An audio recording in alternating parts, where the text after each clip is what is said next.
About a third of all American students have not been inside a classroom since last March, and the pandemic even has some parents pulling their children out of school entirely. The question now, how much are they falling behind? NBC News Now correspondent Priscilla Thompson shows us the impact that COVID is having on the country's youngest students. Right now, you got 5 is less than, you got to draw more than. I don't want them to fall behind. That's my biggest fear right now, is of them falling behind. Like most parents, Belinda James wants her kids to have a better life than her own. Let's use a colored pencil. She says education is key. I'm just like struggling, you know, to be a single parent and raise a family. I feel like if I went to college and I got a better education and a better job, that I wouldn't be where I'm at right now. James, a single mother, has 4 kids in grades kindergarten through 6th, all learning virtually amid the pandemic. And it hasn't been easy. Work in the daytime, and that's usually when, school is. It's a challenge.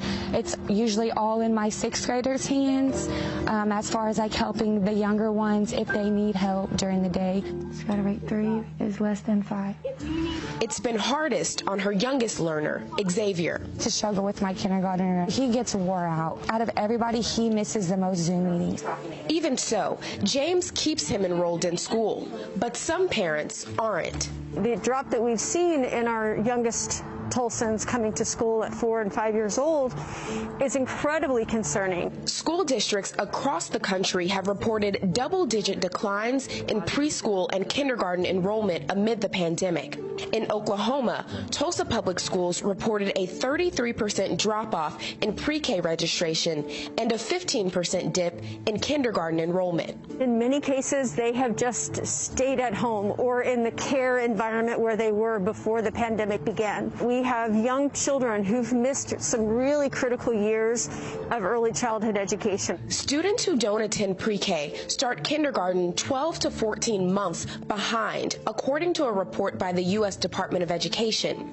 These impacts are greatest among Latino and Black students from low-income families, the primary population that Tulsa Public Schools serves. We know that it's going to take robust out-of-school time to help them make the progress that they've lost. President Biden's plan to reopen schools includes $5 billion to fund programs for students in need of extra help.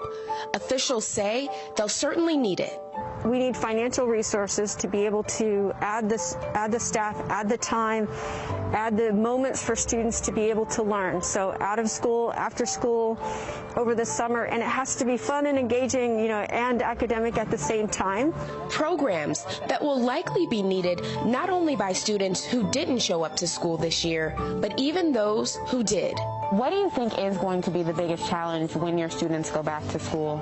Biggest challenge is probably getting the kids to see where they're all at, to see what level they are and where the teachers should begin. I think that is going to be the roughest part. Hey, NBC News viewers, thanks for checking out our YouTube channel. Subscribe by clicking on that button down here and click on any of the videos over here to watch the latest interviews, show highlights, and digital exclusives. Thanks for watching.